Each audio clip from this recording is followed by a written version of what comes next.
Hi everyone, this is your host Dylan from the Matchii Experience. In today's podcast, we continue our conversation with Olaf Mertens. He is a German-Canadian chef who you will hopefully be seeing more on this channel. Last week, we talked about his career, but today, we turn our attention to Culinary Team Canada. As a coach, he knows a lot about raising the next generation of chefs. So, if you're interested in Team Canada or want to become a chef in general, this episode is just for you. Today, I hope you enjoy the Matchii Experience.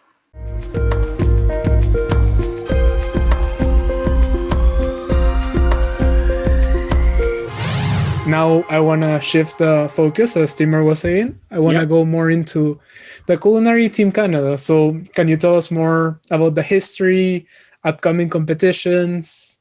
Absolutely. So, and it's still crazy that this is so little unknown, and I've been screaming from the rooftops for a decade, for sure. When I was apprentice in Berlin, we went to the Culinary Olympics for a 3-day field trip. It was a field trip. Part of my culinary training is to watch the Culinary Olympics in '88 and be part of it and, live it. So it was thing. So it started literally in the 1900s, like literally 1900s. Just now in February of 2020, it celebrated its 100th anniversary. So it's been around for 100 years.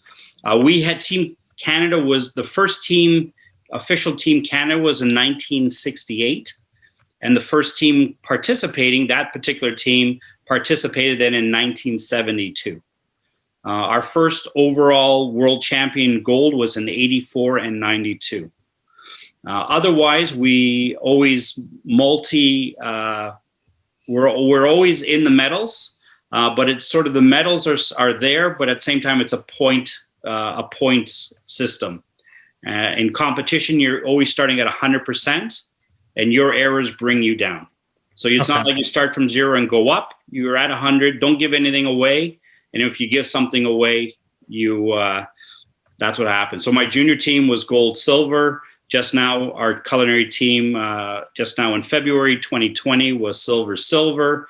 Very simple. They didn't get the first course of the 120 guest 3-course dinner. Mm-hmm. They were 5 minutes late getting the first course out. That was a deduction, and that went from a gold medal to a silver. Thank you very much. You now you have to, like hockey teams, you have to wait for other teams to do stuff. You're not in power of your own bit. So again, like I said, I got involved in 2012, then got the team ready over 4 years to compete in the junior team. So they have to be under 25 years of age and have to be somewhat what we would call an amateur. So still in apprenticeship, still enrolled in school, to that thing. How it's not 100% transparent around the world. If you're starting in Germany, like I started at 16 in Germany, you could start your culinary career in Sweden or Germany or Switzerland at 14, 15. Okay. You keep at a high level of restaurants at 25, you could be a sous chef or a chef of a small restaurant because the criteria is under 25. I see. So, if you take us maybe starting culinary school at 17, 18, but we've worked at a Kelsey's, but you work at a 5-star hotel in Stockholm. Mm-hmm. The end result of both at 25 are two different beings per se. But and then how you do is you construct your team, and there's two different versions of it. One that was a culinary base, so the college is your main sponsor, and you get sponsorship within the country and within the province. No government money. And then what you do is you get organized for Luxembourg is always, so for us, Luxembourg is next year in November. After in 2018, Luxembourg was also in November for us. It's kind of like the World Cup of skiing. You go there, you bring your team. Sometimes it's a little bit of the old Olympic team. They get sort of one more kick at the can while you're sort of bringing new team members in. And then you're sort of doing, and you're trying things. You're going outside. There's a standard, and you're kind of reaching out with creativity in that, and you can try something. you want to do well. You don't want to do sometimes too well that you're overconfident for 2 years later.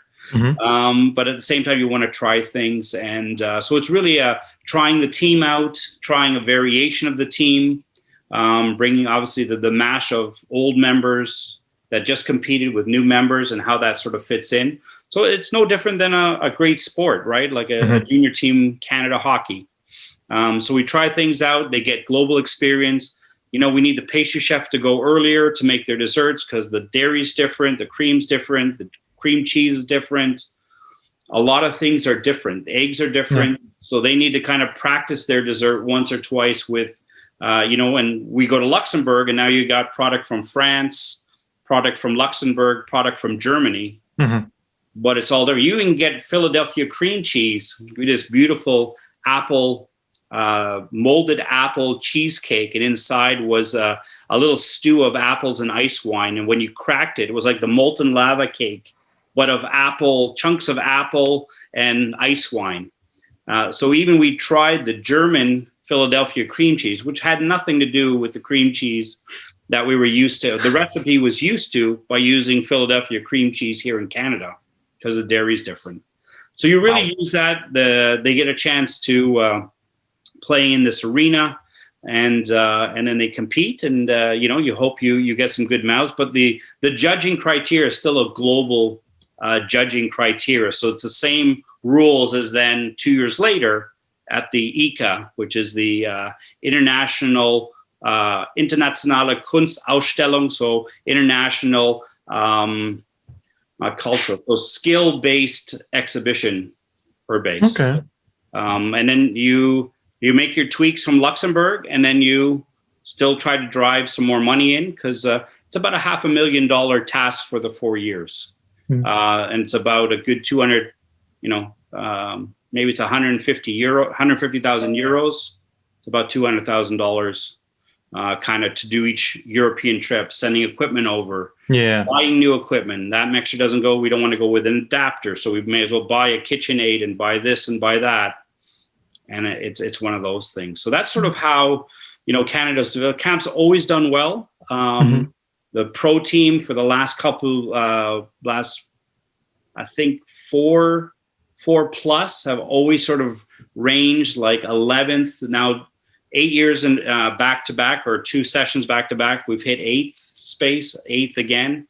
So we're always in that top 10, which is fantastic. Since we're not a big cultural cooking country. We're a great country when this culinary team looks like every kitchen that you would go to. It's global, it's dynamic, it has all authenticity, and we have all that, and it works really well together. But we've been hovering around this sort of 8th space quite some time. Our juniors last in February, they actually came 4th in the world out of the Canadian Culinary Institute in PEI, and they're double gold. So we're there, but I'm not sure how globally but Scandinavia is so strong. The early culinary years was all Germany. Let's watch out for Germany, Switzerland, Austria, France, Italy, all this. And then obviously we know with a big turn there, then Spain sort of was big. But in this world, even Bocuse d'Or, the big Bocuse d'Or, that's the largest, sort of small team or individual cooking competition in the world. Top 7, all Scandinavia. Oh, so wow. This is our, and then just now was all Scandinavia, just to come ahead of Denmark by 1 spot. Denmark was 9th, gave us a thrill, but it's Norway, Sweden, Finland, they are monsters. Iceland, Denmark, Noma, all this. They're the ones to beat, and they're so tight, and they're so, I follow them on Instagram. Someone told me they start February 12th. February 12th, first meeting. They have so much money. I can only relate it to our junior hockey program. Okay, wow. Culinary in Scandinavia has the same level and excitement as our junior hockey in December, with the same funds. They have matching luggage. They come up with matching, like we have matching clothes. Well, they have 3-piece suits. They have matching luggage. They have everything. It's absolutely crazy. They come in with a band. They bring in like 20 school buses or buses of supporters, and they start playing the drums and the air horns. It is like mayhem. So I asked him, I go, there's this guy with his face pointed with the air, what's it called? Microphone. I go, who's this guy? He goes, oh, he's been sponsoring all our teams for the last 20 years, 2 generations, with all the meat that they use. Okay, wow. He's their sponsor. And he's walking around with a microphone with his face painted like he's at the World Cup. Okay, so does it get like big crowds, these competitions? Yeah, absolutely. Thousands. You can't walk. They're banging on the windows because we're all caged like little animals in a fishbowl. Okay. It's all transparent.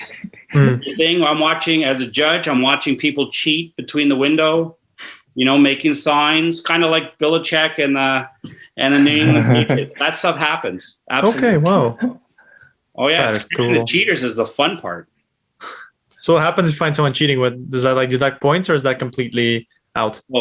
Both, depending on how severe. Okay. Yeah. So literally, like, you guys have just wasted $200,000 because you were caught cheating. You brought something in or something pre-cooked, or they just don't understand the rules are in German. They get translated to English, and I knew both. I read both. They don't make sense. And if you come from Japan and you're reading that English that's now broken again, the old telephone. Yeah. Sebastian is really handsome, and by the time it goes full circle to Dylan, goes, yeah, he's okay. So it's that same lost in translation. Okay. So all of a sudden they come with like things cooked. I go, you can't cook that. You can't bring those potatoes cooked. Yeah. So Wow. That is interesting. So does it get televised as well?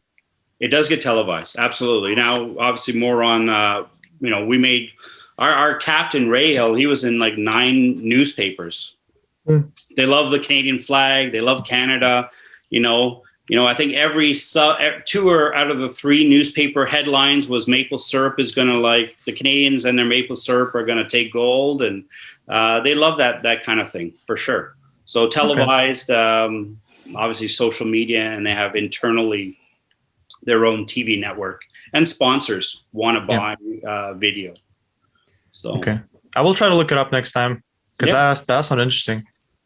Absolutely. Well, I'm sure however this sort of plays out, we can, we're hoping in August to have our first team together, not virtual. We've been practicing and coaching virtually for the last year. And we're hoping to use Aurora, the Niagara College Aurora campus as our home training ground. And I think it would be great if you guys could, we get you up there and I could show you sort of behind the scenes and what we're doing. Okay, wow. That would be great. Can you arrange my flight from England as well? Yeah. Oh, well. It's you mentioned how, and as living in Canada for 4 years, I've seen the diversity that we have here, and you talk about the diversity within the kitchen, the different profiles, and you as one of the coaches. How useful, how has it helped you, how has it impacted you, having such a diverse team, having all those different cultures merged together? Well, I don't know. I keep playing it the same way, even with my students when they were, when I had my students the first day or when I have this team, it's the same feeling as I say, I say breathe, because I know, I can imagine I have an 18-year-old student that's come from India, traveled for 2 days, 2 days quarantine at the airport, 12 more days quarantine for the college. And then on Friday, they're getting their gear. And then I want them in a classroom at 8:00 ready to go. So I said, guys and gals, let's just breathe. You made it. Beautiful day outside. Let's make it. And my first line is that this kitchen, this team of young students, you look like every one of my kitchens. And every kitchen, if you go, doesn't matter where you go around the world, you kind of have the same feeling of international people. So to your question, it looks very much the same to me. My kitchens are always integrated. That's why they say, family meal or staff meal, the 4:00 when someone in your kitchen cooks for everyone. Usually it's the youngins getting their, being able to practice to cook for 20 people before you cook for 1,000 people. So staff meal is definitely always fantastic with a diverse, but we use their talents as to the best of their ability. Obviously being diverse from where they are in our country, but then in their ethnic. So we have a guy that's Chinese original, but spent many years in Japan. And obviously, very thing is he has such a touch with a knife and fish, and he's like a surgeon, like nothing you've ever seen, and how he handles it and moves it. And he also is a little bit of a dying breed. So I'm not finding too many young, 25-year-olds that I could bring on the team that could do what he does. So just using that piece, our captain, originally from India, spent years in Dubai, then to Toronto, to the Toronto Delta, competed internationally for Dubai, competed as an individual for Canada on a global competition. Now he took our team for 4 years, got a silver. So I tell him this time it's his year.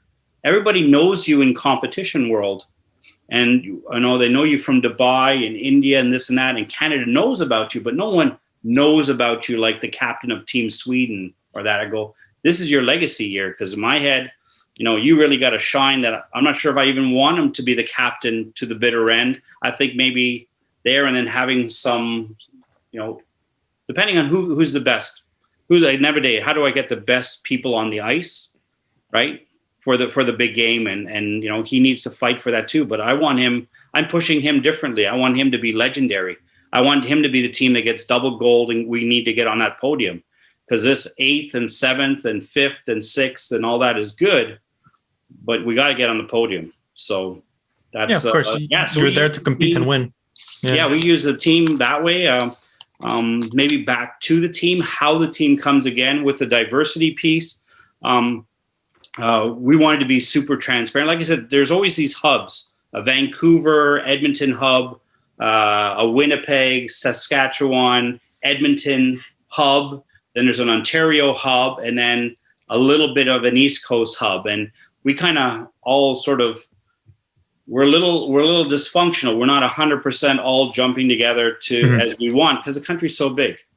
So unfortunately, that's how it is. And we had a team that was quite diverse, and we tried to represent all provinces the best we could. And once we finished, we were right on that, because we had 4 of the Canadian teams, the juniors, and 3 culinary schools around us from around the world. So from Vancouver, Edmonton, so forth, and PEI. So right away on my last day, I already groomed them. We didn't know if we had it, but I already sort of went out. So very fortunate, we were able to get of the double gold 4th place Junior Team Canada. We got 2 great young ladies, one from Edmonton, one from Saskatoon. So we actually invited 5 of them, but some of them decided they would stay a junior. They'd be okay under 25, and they morphed onto this Vancouver junior team. And but I was able to get 2, and I see one of the 2 ladies breaking the surface, breaking the ice as a junior, only in their mid-20s. I see them breaking the pro team with what she's shown me so far. I think she's gonna have a starting position per se. And we tried. We've approached many chefs from Indigenous backgrounds, clear across. We tried to literally, if we could, check every province off. And some things have been lucky. We haven't hit them all, but we've definitely done. And then we put it out to the Chef Federation. So over 2,000 members, and we put out an open, transparent, be part of the culinary team outlet. We had 48 video. They had to do an introduction video of 5 minutes, and then they had to go to the plate to a dish, with hygiene and sanitation in mind, plate a dish that represented them in Canada. And that was sort of our piece. And we got a couple people there, but when they do find out what the commitment is, every 2 months, flying to Toronto on our dime, the company's or the team's dime. So a practice is $15,000 just to get people there and accommodate, and the van, let alone the food and everything else. And long story short, so yeah, we know then they have to be in Toronto on a Wednesday at 4:00, because that's when the last car leaves the airport, and we drop them off at the airport on Sunday at noon to go back to their province. And then they come back and do it all over again. So there could be a fundraiser, a practice of both competition strategies and scopes, and a fundraiser in between as well. Wow. It sounds like a lot of things behind the scene. Like A lot of balls. Yeah, you have to juggle and try to achieve everything at the same time, because the financial part, the fundraisers are really important. And I want to make a small, I want to throw this out for the audience and get them to know that, and you might help me out here, there's actually the team's looking for funding. Absolutely. Yeah, there's no government funding. So we're thinking outside the box too. From a GoFundMe, we've had some sponsors. I'm very surprised on the work that the team. Let's step one back. Besides this team, we've been able to put also a very diverse management team together, and I think that's really good. That's what kind of worked the first time when we had Paul in the mix and these other coaches with the team that competed last February. And we kept with this diverse team that everyone has their piece. So I'm really about coaching the team members, and I'm about the savory food. And I talk about dessert, but it's not my expertise. I make desserts like I cook. I throw things in. If it's fantastic, it's good. So I kind of let the special pastry chef speak to those things. That's what he does. And but they have that team. So we have Paul and his crew take care of the financing and what the companies want. We have 2 cheese companies. We have the top 2 cheese companies in Canada. We have them both as sponsors, which is crazy.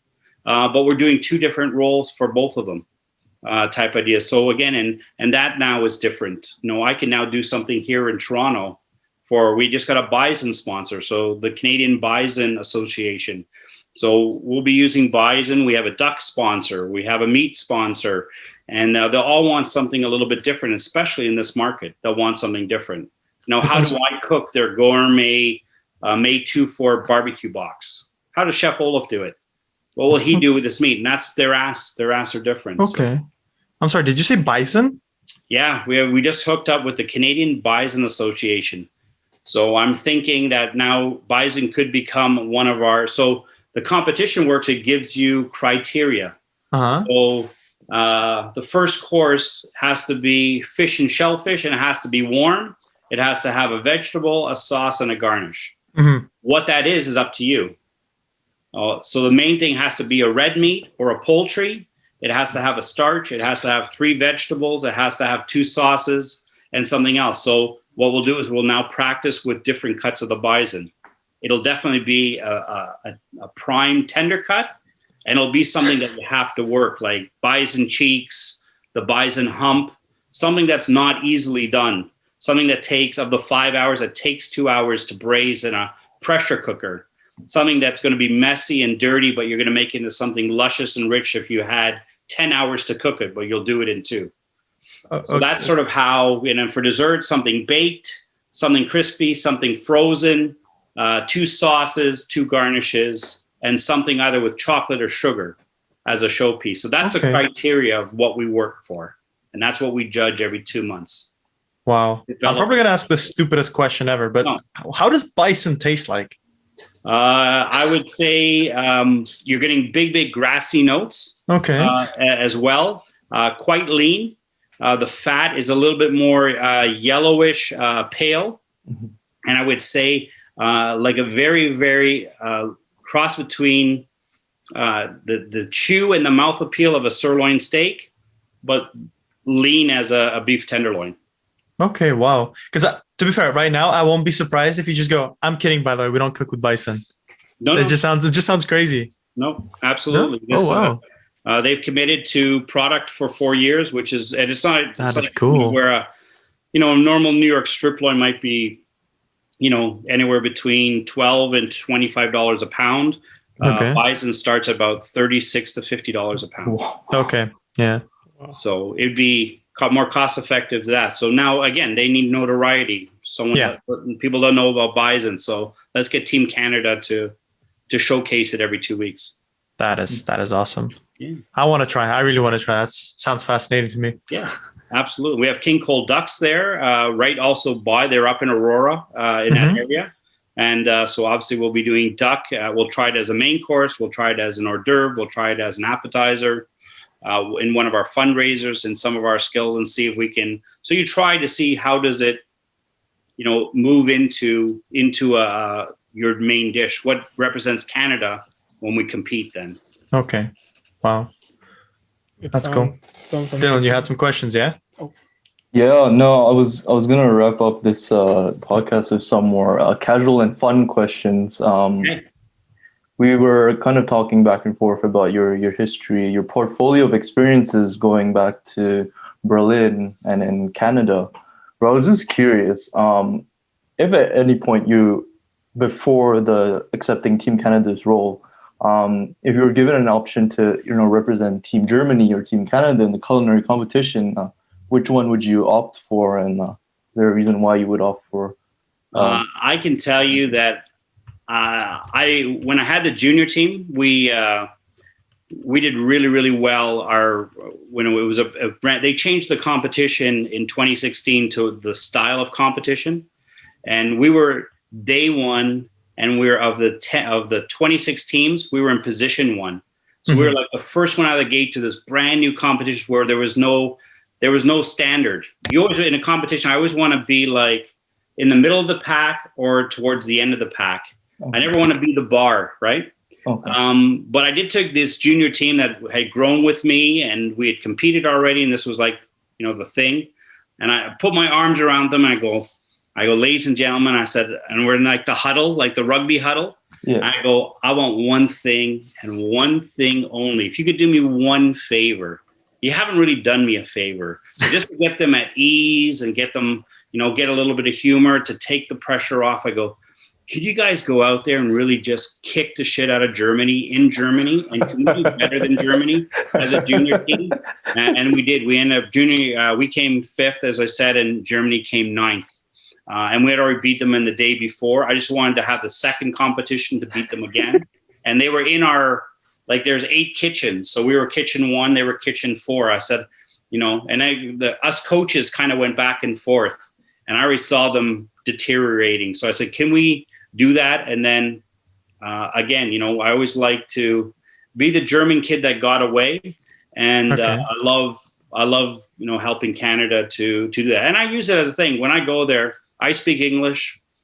I don't say much until I hear something. And then if you're one of those organizers or one of those judges and you say something that's off key or, pointing in a direction of being unfair judging, I'll just look at you and say, Wie bitte? Was haben Sie gesagt? And I pull out one of those, and then it's like, holy cow, got us talking mano to mano, and he speaks fluent.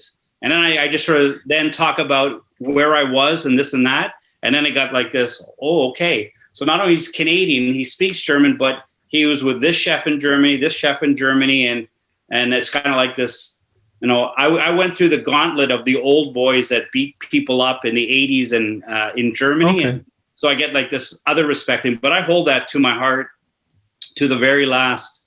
When I was a rookie getting this level of cooking, and there was like the grand poobah of all German chefs. Mm-hmm. He was walking and everyone was sort of shaking his hand and giving him a bow, but he was my homeroom teacher for my master chef. Okay. And, not politically correct. I was the Canadian Eskimo Indian back in 95 in his class. So I had like a little tag nickname, but we had a great rapport. And he goes like, why does this Canadian kid know more about regional cooking in Germany than all these Germans? So it was that. So when he came walking through the room, all these guys that I was trying to be as an A-level judge, shook his hand, they bowed their head, very German, etc. And then he says, my friend, and he hugged me like his grandson. And I just kind of looked at all these senior chefs that were sort of doing, I'm going, yep, that's me, boys. I go, I speak both. I'm both. And I think that's why let's be honest, I think the Germans liked that I was half German and half Canadian. Maybe they thought they could sway me like the French figure skating people if there was a tough call about Germany. Maybe my heart. I said, sorry, that's it. I'm a Canadian. I was a German Canadian, but now I'm a Canadian. Okay. Through and through. So Canadian. So you bleed maple syrup, yeah, basically. Absolutely. Okay. And I was gonna follow up. I was gonna say if you were a team captain per se for a all-star event featuring some of the best chefs all around the world, and you had to choose like 5 of your best chefs, could you like list maybe some of your top 5s that you here in Canada? No, all around the world that you would want to captain? It's very simple. Maybe just to take a step back, what it's like when this team is together. What I loved about this team, like the junior team, they didn't kind of know better, so we made robots pretty much. Oh. We made robots in case something went wrong, how to fix it. But again, being in their mid-20s, they didn't have a tremendous amount of life experience in a kitchen like Sweden or Germany or Switzerland chefs. So, but long story short, this team is so humble, so respectful. They would die for each other. They would die for the captain. So respectful to the coaches, to everyone, to any dishwasher, anyone's young students that come in. I can say to students, come and hang out with Team Canada for a day. You might have to wash some dishes or sweep a floor, but you get to be part of the room, be part of the kitchen, that kind of thing. And inevitably, I just want someone that's humble and respectful. So, right now, Daniel Hum at 11 Madison Park, he went from a sold-out restaurant for a year in advance at $1,000 for food and another $1,000 for wine, American, to now feeding the community. So I want a team that's really great tradesmen, great skilled people, great diversity, and I'd want them to be humble and knowing that I'm very smart. I know where I am in the pecking order. I'm on the bottom. I'm a servant. I'm a servant at the end of the day. And I'm very clear. It doesn't matter if I charge you, $600, $700, $800 for me to cook for you and your 10 friends times 10, $5,000 to $7,000 for me to come and hang out and cook for you and entertain and do 9 beautiful courses or whatever. I still know if you're holding the party, Dylan, if you say jump, I'm going to say how high. So I'm not that, but I would have a humble group of great chefs, all really good at what they do. And I need to have technicians and skilled people and creative people. That's why my coach, my good friend and a colleague that works for me at the college, his name's Avi Hollow. And we were perfect because he's a technician to the gram, to the pinch. He's a charcuterie expert. So he is like, 3 to 4 decimals after the decimal point in his measurements. And then we kind of get something and I go, but I think we need to do this outside the box. He goes, really? And then we kind of start over again. And then we kind of get that down. I said, could we do this? He goes, no, we can't because of this technical piece or this technical piece or their ability to do it. And it works so well. So you need to have that diverse group of even skills, talents, creativity, foundational understanding. If you have someone that understands, how to cook with ingredients that's not part of the Western palate, but cooking with umami, not like one of the new things is umami, the 5th flavor, and we add it in North America like adding salt and pepper at the table. But in Asia, they've been cooking with umami at the beginning of the cooking process way before us. And I just literally 2 years ago kind of stomped on it because it wasn't in my Western French foundational of cooking.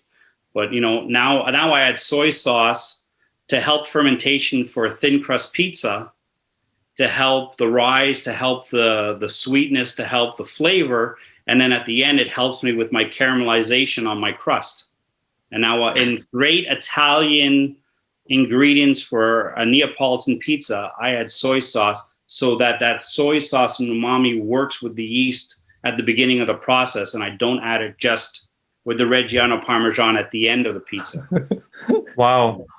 Have you tried starting a YouTube channel where you go through all of this so like we can do this stuff at home as well?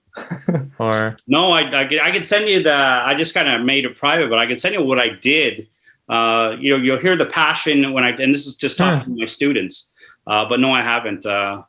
Again, I'm just like to share. Just let me know. However, if you want to come up with something else or another topic or a topic like this, and we can share ideas and have some other foodies in there. Absolutely. Okay. Let's talk. Because I think one of the things we were trying to introduce to, I guess, our YouTube channel and the things we produce is we wanted to kind of occasionally talk back to our guests and ask them to maybe make something or maybe make something ourselves. So I guess if you'd be interested, maybe we could ask you to make something and just like record a small video about like just anything.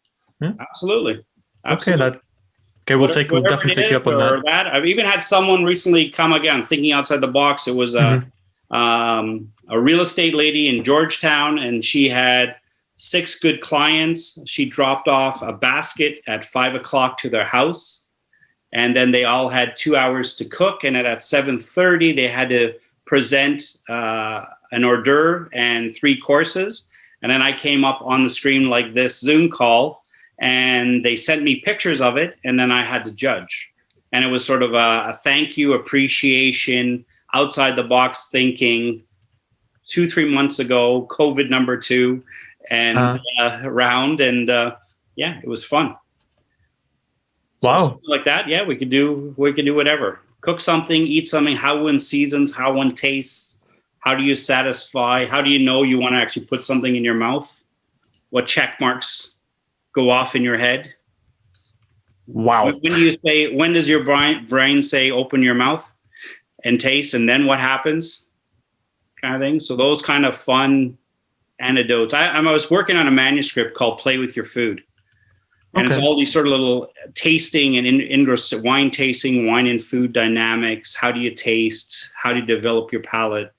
All these sort of different fun eating games of that you could do. Everything from like Boy Scouts and Girl Scouts or Scouts, whatever they're called these days, and to cocktail parties, to canasta card clubs for old ladies, and or whatever it is, and sort of one of these icebreakers. I have a dinner party. I try out some of this food and wine dynamics, and then we have dinner after. So a lot of fun with food. Play with food. Yeah, I was just gonna add. We actually, my roommates and I, we actually had a little cooking competition recently where we made pizza. Okay. And then we had people judge online to see who had the best design on the pizza. And then I was gonna say I could have used your inspiration of the umami and the soy sauce in the fermentation process just to make it a little more presentable, a little more. What? How did you fare? I finished second. So out of 2? Out of 3. That's not nice. Yeah. But now with your newfound knowledge and your new best friend over here, I think you say, you know what, guys? I think it's time for a rematch. Yes. A rematch, and then we can get strategic with it. So what we should do, Dylan goes with you, and for example, Seb will go to Team Germany and get someone from there, and then we'll actually see like one against one. Seb can go to Paul. Okay, that'd be that'd be quite interesting. Like, what if something that they've never cooked before, and you have to go online and literally tell them how to cook from a home kitchen? Yeah, absolutely. That would be great. Dylan's going to win anyways if he's my partner, just so we're clear. Okay. It doesn't matter what I do. I did when I left from being a kitchen monster and I said I'm different now. Was about 5 years ago. I went to a cooking festival, a food festival in what's it called again? I just lost my mind. I landed in Gander, Newfoundland, and then I went to it'll come to me. Anyways, it's the tagline. It's perfectly centered. So it's a little town in the middle of Newfoundland. And I feel really bad. I can't remember the name right now. But long story short, we went there. They showed us their waters, their plants, their agriculture, all this stuff. And then we prepared this meal. And it was like 6 sort of chefs from Canada, and then 6 chefs from Newfoundland, plus some culinary schools to help us. And we cooked for 600 people there. In the middle of a hockey arena, I was on the blue line on an 8-foot table with 2 little burners and a pot. And I was smart enough to bring some product pre-done from Niagara and with our spirits and our beer in the college. And anyways, we got there, and some great chefs, like Chef John Higgins is a very good friend of mine. He's obviously on a couple cooking shows, on Chopped and Top Chef Canada and all these different things. And he runs George Brown. Again, obviously as a good competitor, as a great chef, he cooked in Buckingham Palace. Like, this guy's got, he ran the King Eddie. He's the man, right? And but anyways, long story short, he had a food station on the other blue line. He was sort of doing some beautiful cod, and the guy's a phenomenal chef, cook, all these accolades. And he's decorating, his station. I'm doing the same, and he's sweating, I'm sweating. It's the middle of the summer. And I go to him, I go, I didn't drive all this way or fly here to lay up. I go, I'm taking you down today. I said, you will not, people will say that my food is better than your food. I said, that, with all due respect. So it's sort of the same thing, just even in friendly world. And why I changed from a monster to this different chef is that I do a lot of cooking, little food stations in Toronto and everywhere else. And that, most people are pretty thankful in that. But when I got to Newfoundland, everyone thanked me for traveling to Newfoundland. Everyone was really interested exactly on what the dish was about. And everyone wanted to shake my hand and thank me 2 or 3 times during the course of the night. Once when I gave them the plate, and once when the plate was empty, on how delicious it was. And from that time, I figured, I got to stop sort of just driving for this monetary piece. And literally, so since then I have that as I just cook for people. That can be as transparent as you want it to be. I just cook for people. If they can pay for something, they can't pay, that's fine. Feeding food insecurities, they can pay a little bit, then that's good. And if some people can pay a lot, then I make them pay a lot. But I kind of really got humbled and grounded for that. So that's why I'm a little bit different today, and a calmer coach. Nice. Can you share some of your handles, because we are going to start wrapping this up a little bit. So you mean handles? Yeah, like handles. So what's your Instagram handle? What other social media do you use so people can follow you? Because this is a fun conversation. Okay, this is good. I probably have to know. So I just started a spice company, and that's going to be part of the cooking piece. And it's vildapeople.ca. So that would probably be also the Instagram piece. And then I think it's Olaf.Mertens, I believe. Let me have a quick look.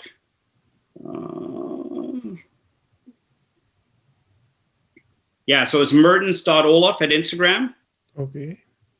And the other one is and the other one is Vilda People. So WILDE people. We'll make sure that in the video everybody will see the handles up here or something. So we'll attach it to the video to make sure they can visit. And for Team Canada, what are the handles? How can they go to the GoFundMe?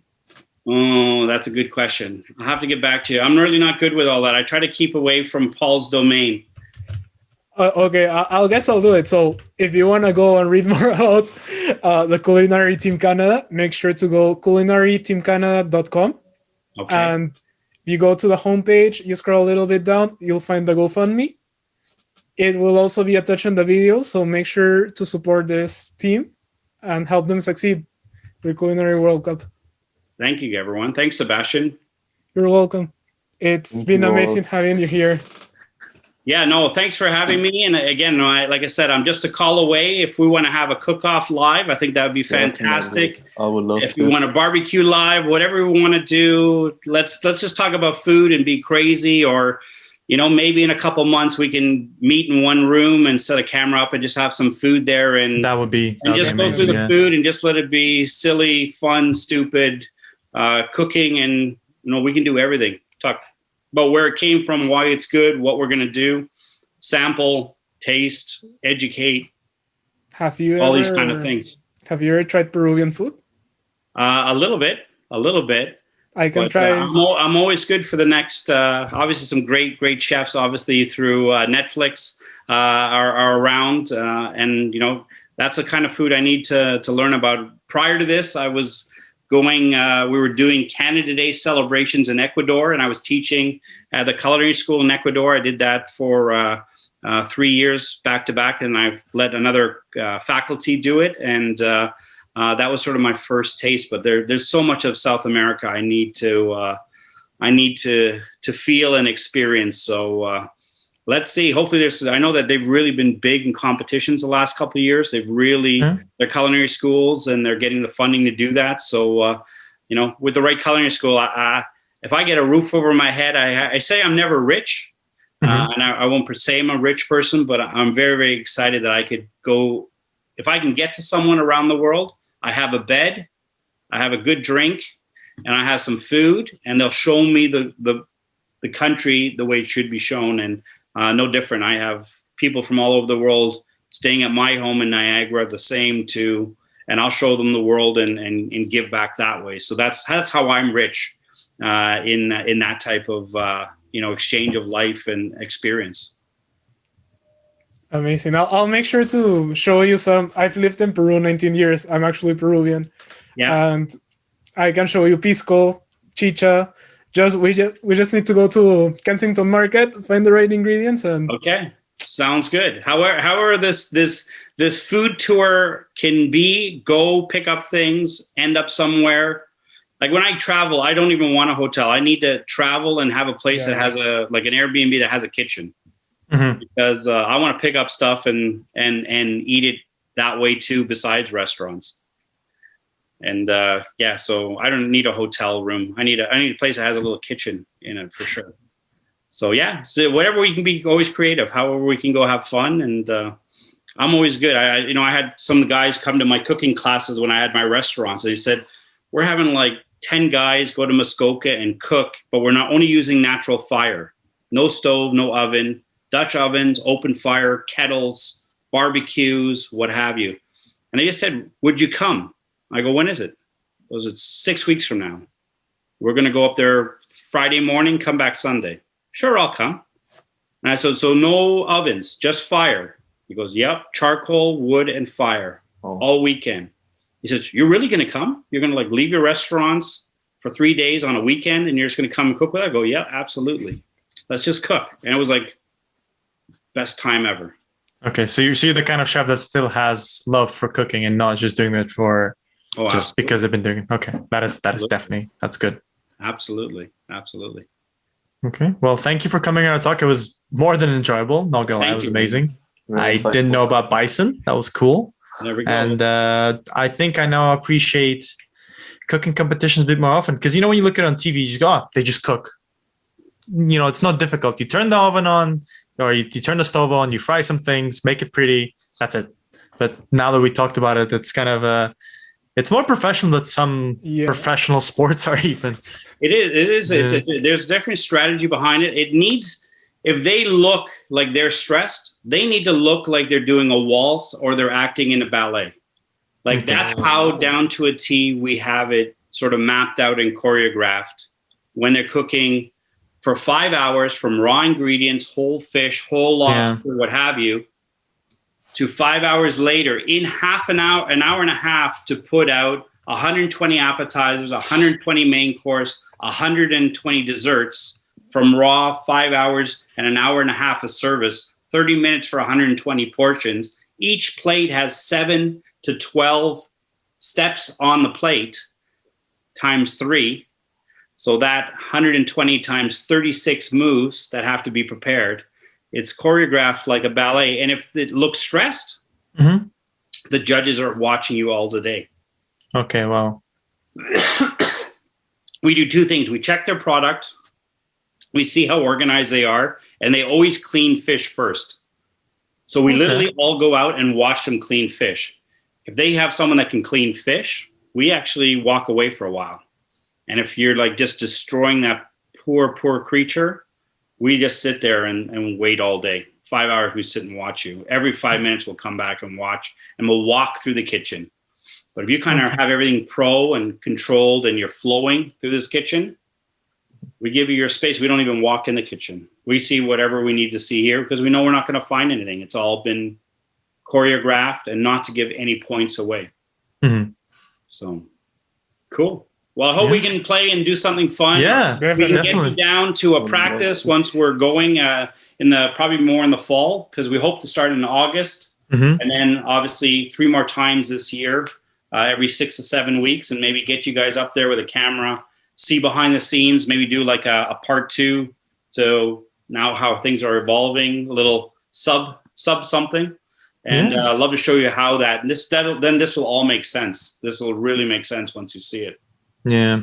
I think it's definitely a great opportunity for Seb and Dylan to go over and just like experience it firsthand, and then be able to maybe make a vlog about it and just show to the rest of the world just how much of a big machine this is. It's we like to have Junior Team Canada passion behind it, and we all love to cook. We know that like 54% of Canadians are back in the kitchen now.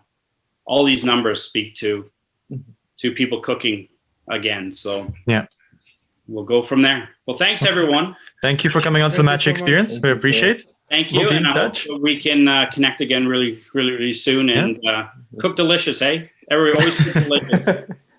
All right. Okay. Well. All right. Thank you. Bye-bye. Bye-bye. Bye. It's a wrap. Perfect. So all right. Before you leave, a couple of things that we were thinking about the episode. We are thinking about breaking it down into 2 parts. Okay. Because we've gone a little bit longer than expected. So just to make it better for the audience, like having a smaller time frame. Yeah. So that's one suggestion. And we'll add everything, which is the handles and all of that to the video so it's easy to share. So I was telling Paul, we'll do the Instagram post and then you can reshare. But I see a lot of potential with like making something else, like besides this episode, or maybe doing another episode as well, as you were saying. Yeah, I see something behind this as you kind of feel it. I'm going to look for a video. We had a 1-hour documentary made of the junior team, the one that competed from 2012 to 16. It's pretty gripping. You might even get wet-eyed. I do, but that's a whole other thing. And then you'll see me hug him and say, kick the shit out of Team Germany. But I'll try and send it to you, Sebastian, there. And I guess 2 things. One, if there's something crazy about food or local, or if it's, I'm not sure. Are you all in Oakville? Is just you, Sebastian? That's Oakville. I'm in Toronto. Dylan is near Scarborough. Yeah. And Timor is kind of far out. I'm in Manchester, UK. So okay. Well, my calming yoga therapist girlfriend is from Manchester, so. Oh, really? I got So it's quite. I'm becoming more and more British as the years go through. I've been dating her for 2 years plus the pandemic, so it's been pretty fun. So and we'll definitely be heading there as soon as we can. Kind of Manchester, Germany, somewhere south of Europe, kind of thing. Very, very in the coming year for sure, or next May, if anything. But I think something with food. Kind of farm to table to whatever. We'll figure something out. Let's just have fun with food in the middle and see how it plays out. Okay, definitely. And this part of giving back, or I don't know, if you could set up something still. I'm always good for, if there is a young person looking for answers to what school to go to, should they they have contacts to go abroad or something, what should they do, how they should do it. I always say, where do you want to be in 5 years or 10 years before you start culinary school? And then once they're done culinary school, where do you want to be in 5 years again? And just give them different options to what's out there. And this sort of giving back and mentoring, I think that's a piece that's missing. There's too much mystery, especially now. What a new restaurant, will fine dining come again or not come again? And we don't know. Definitely. Like you have the knowledge of, for example, if you wanted to do something, where to go and study. Because there's a lot of debate, like, do I go to a chef school or should I prioritize actually just going into the industry? Yeah. So absolutely. Having that background helps a lot. I just did my master's in education. So I eventually, obviously, when I went to Bavaria, I got my master's in vocational. So I got my vocational master's. And then when I came to the college school, it was good. But then from 46 to 50, I went to University of PI for a master's in education.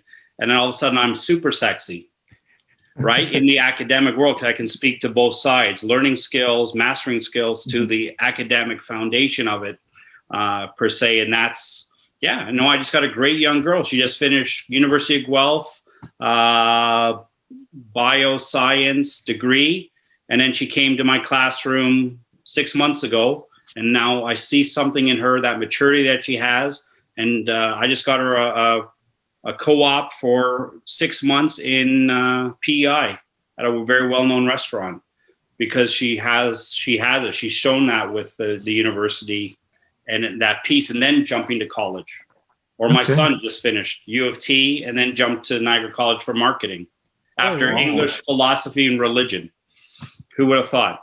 Yeah. So I think that's different too, right? We still got to get that cloud that it's, we even as a culinary school, we got to stop thinking that it's a 17, 18-year-old coming out of secondary school that's local, that's coming into our culinary school. It's not. It's a global student that's 20 to 25 that's coming through our culinary student. And we got to change our way of thinking. At the end of the day, the best brand ambassador for the schools and for the teachers are the students themselves, like whoever is coming away from India, South America, Asia, like he's going to tell their friends how studying abroad was. And if people are going to come, depends on that. Absolutely. I agree. So we got lots to talk about, and I love to share. And hope you got the passion. Just a little. Definitely the passion. Yeah. A little bit in there. And again, I just need somebody to be able to make me some porridge and a soft sandwich when I'm really old. So I got to make sure I have enough soldiers gone through the system. We do like 280 students every year. I just need to have enough that wherever that old age home is, they can make me nice porridge and a cup of soup and a soggy sandwich. So it's my goal. Perfect. All right. So everything you need, I'm going to try and find that video because I think you guys, I kind of got you. I think the video is still around. It was done as a documentary. It's about 40, 50 minutes. And it was the journey of 4 years compressed into one with 20-year-olds telling their story about traveling. I think you'll get wet-eyed. It'd be kind of funny. You take a picture of you crying, because I do, and I've seen it 10 times. Okay. Yeah, you're going to say send it to Sab, and then we'll take a look as well. I'll share it. Thank you so much for coming. I really appreciate it. It was a great chat. All the best. Hope to see you guys soon. Take care. Have a great rest of the day. Thank you. You too. Bye-bye. Bye-bye.